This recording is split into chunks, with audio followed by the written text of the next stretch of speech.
இறை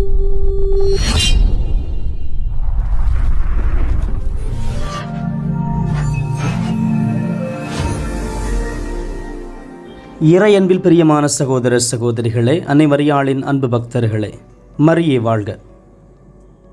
அன்னை மரியாளினுடைய வாழ்வு ஒரு போராட்டத்தின் வாழ்வாக, துன்பத்தின் வாழ்வாக அமைந்ததை நாம் விவிலியத்தில் பார்க்கிறோம்.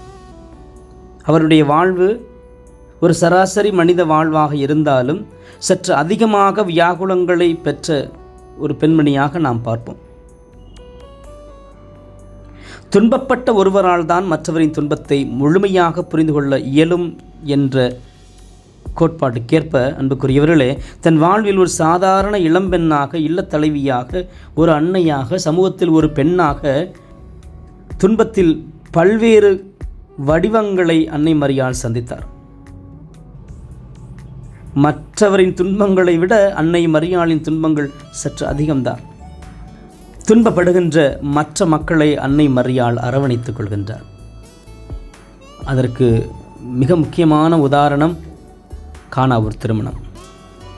கானாவூர் திருமணத்திலே அவர்கள் சென்று அன்னை மரியாளிடம் கேட்கவில்லை, இவ்வாறு திராட்சரசம் தீர்ந்து விட்டது, ஆகவே எங்களுக்கு உங்களது மகனை அனுப்பி திராட்சரசத்தை கொடுக்க வையுங்கள், தண்ணீரை ரசமாக மாற்ற சொல்லுங்கள் என்று அன்னை மரியாளிடம் அவர்கள் சொல்லவில்லை. அன்னை மரியாள் அந்த துன்பப்படுகின்றவர்களை பார்த்து தன்னுடைய மகனை அங்கு அனுப்புகிறார்.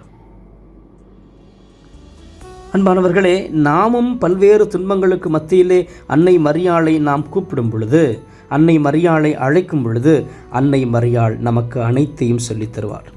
மாணவர்களே, அன்னை மரியாள் நமக்கு உள்ள குழப்பங்கள், சிக்கல்கள், கவலைகள், இன்னல்கள், இடையூறுகள், உள்ளத்தில் இருக்கின்ற மனக்குழப்பங்கள் அனைத்தையுமே நீக்க வல்லவர்.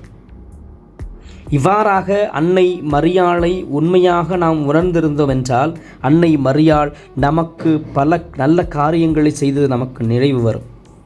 குறிப்பாக அன்புக்குரியவர்களே, இந்த மே மாதத்திலே, வணக்க மாதத்திலே அன்னை மரியாளோடு பயணிப்போம். அன்னை மரியாள் நம் குடும்பத்தில் இருக்கின்ற பல்வேறு துன்பங்களை அவிழ்ப்பார். பல்வேறு துன்ப முடிச்சுகளை அவிழ்த்து தகர்த்தெறிய போகிறார். உருக்கமாக ஜெபிப்போம். அன்னையுடைய ஆசீர் உங்களுக்கும் உங்கள் குடும்பத்திற்கும் நிறைந்து காணப்படுவதாக. மரியே வாழ்க.